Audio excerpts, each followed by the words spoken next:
Garbanzo Quest's aesthetic design is the element that first made me want to try the game. The bright colors and expressive pixel art designs were all very charming at a first glance, and that sort of expression didn't fade as I started playing. Garbanzo Quest is filled to the brim with pleasant and charismatic visual flair, with tons of small and spirited details. The game world comes to cartoony life through a plethora of great sprites and animations, and the sound effects are all well considered and suitably impactful and goofy. Being able to create paintings is a surprising yet welcome addition to emphasize this aesthetic and thematic approach, and a player's painting showing up in-game for the first time makes for an excellent tie-in. Certain moments will only happen under niche circumstances, which makes finding these artistic touches all the more joyful. I went in with an expectation of visual quality, and Garbanzo Quest delivered. But to say that's all the game has going for it is to sell it short.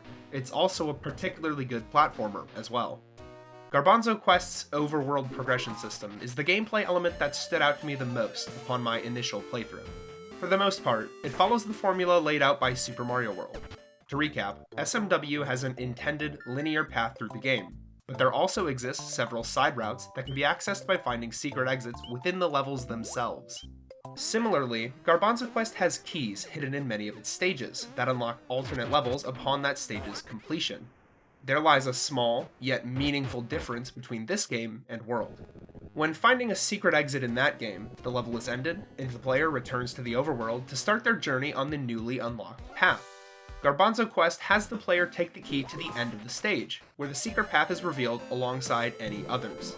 In some ways, this could be said to have less immediate experiential value.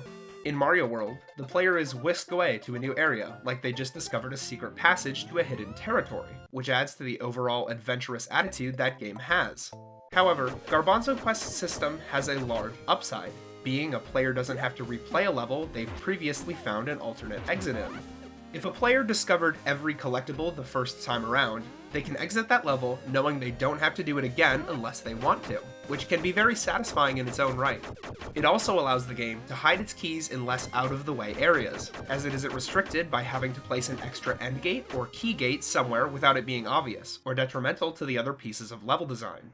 This is a general trend in Garbanzo Quest's design. The exploratory elements of its biggest inspiration have been somewhat sidelined in cases where there's a mechanical reason to do so, shifting the focus away from adventure and towards a more tightly controlled platforming experience. This comes into view more clearly when looking at the rest of the Overworld's implementation, one of a few areas where Garbanzo Quest outshines its inspirations. Not only do a larger percentage of levels have secret exits, but many secret levels have secret exits of their own. These hidden levels are also spread out at a good rate across the game, and without spoiling anything, linked together in ways that are quite satisfying and surprising. Altogether, the number of ways the player can choose to reach the end is enormous. Aside from the extra stages that connect to form an alt path, many end up as dead ends. These tend to be where the game's most gimmicky stages reside, with plenty of unorthodox level designs that would be poor fits for the more normal paths, as they are usually at their best the first go around.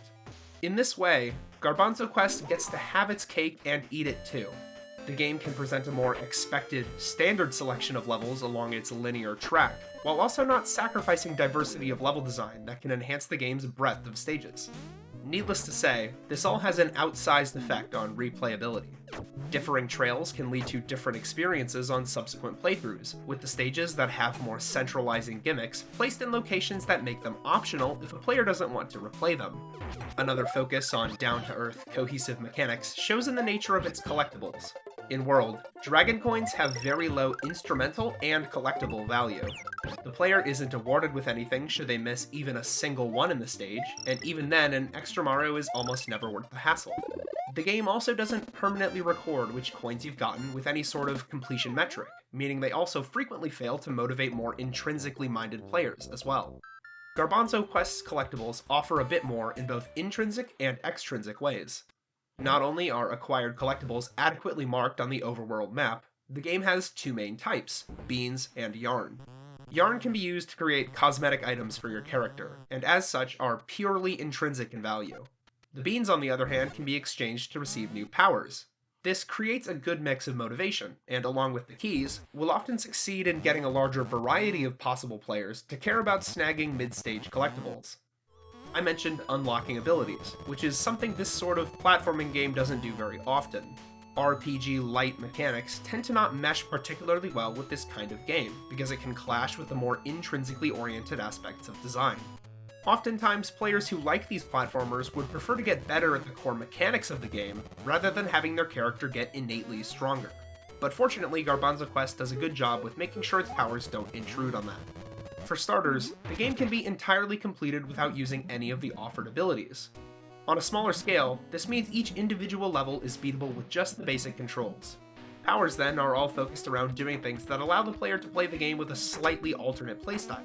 Or put another way, they allow the player to express their skill by using optional mechanics that give them a slight edge when used correctly. To prevent these powers from being too good, which could come with its own set of issues, most have some sort of limitation or are otherwise somewhat niche. Running lets you move faster, but it also means you can't slow down unless you deactivate it. The double jump is obviously useful, but the slow, floaty descent after it can be dangerous unless used safely. While some players won't like this intrusion of RPG-style power scaling into the platforming core, steps have been taken to make sure these unlocks don't upset the balance in other aspects of the game. Interestingly, these unlockables are the only way the player can expand their moveset. There are no equivalents to power-ups in this game. Instead, the player has an additional action built into their character, spinning. Spinning achieves a lot of the same things power-ups in the Mario series do, acting as an offensive, defensive, and all-around useful tool. The main advantage to designing around no power-up states is that the experience of playing through a level is more consistent. How a player might tackle a certain section of a stage with power-ups thrown into the mix is going to vary depending on their current state, which can create certain design limitations, as levels need to be laid out such that they aren't destroyed through the introduction of an unexpected power-up. Here, the player can be assumed to have access to the same ability in every moment of play, which is great for the consistency of the experience. Spinning itself is worked into the game well outside of how consistent it is. It's used for a huge variety of different purposes, from defeating enemies, breaking blocks and destroying bullets, to collecting pickups and activating level features. As it functions in such a broad way, it's applied to level design in many cohesive and intuitive ways. This game could have been made with several separate abilities that each accomplish a portion of what spinning does, but it's a testament to a good streamlining effort that this was avoided. The player doesn't need to think about which ability they should use. Instead, they think about how to use their ability, which adds to the general flow of playing through a level, as the game can spend less time tutorializing how to overcome obstacles, as well as creating an overall more cohesive experience through its low context sensitivity.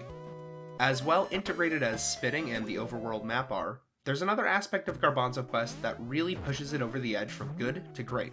For my money, the level design is this game's greatest asset. For starters, each level is usually focused around some specific mechanic or gimmick that complicates most of the situations the player will find themselves in. The game then builds on this by iterating on that mechanic throughout the course of the stage.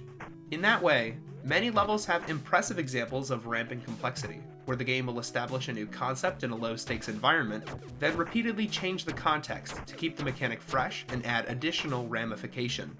This isn't groundbreakingly innovative, of course, but the frequency, efficiency, and pace of iteration Garbanzo Quest often reaches in this regard elevates its level design beyond what would be considered standard in my eyes.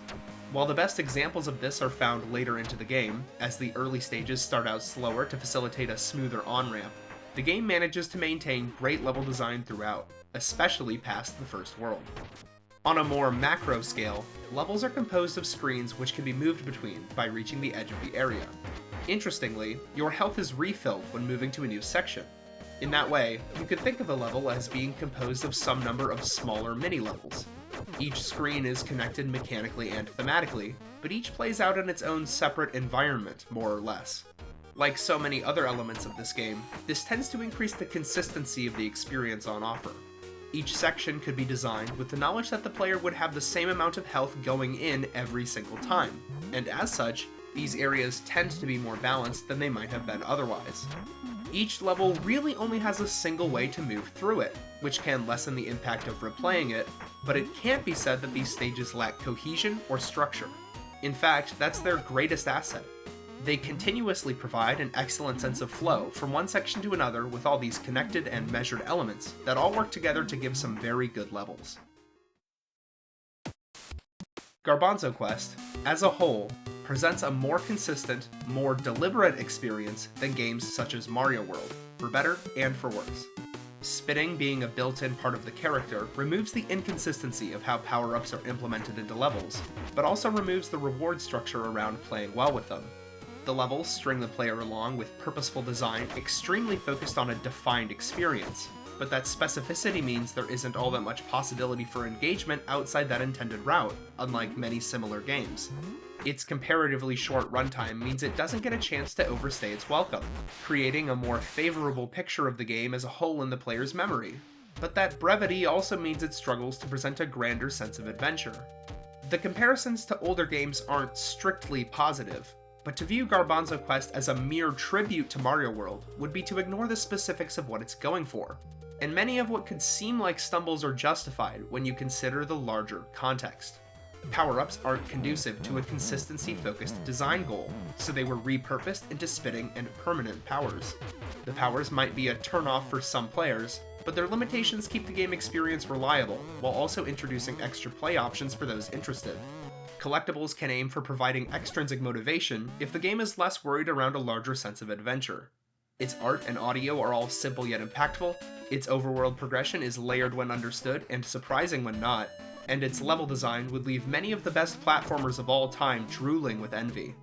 All said, this unassuming little title goes toe-to-toe with some of the most influential and highly considered platformers of all time, which is something that's worth a heap of praise.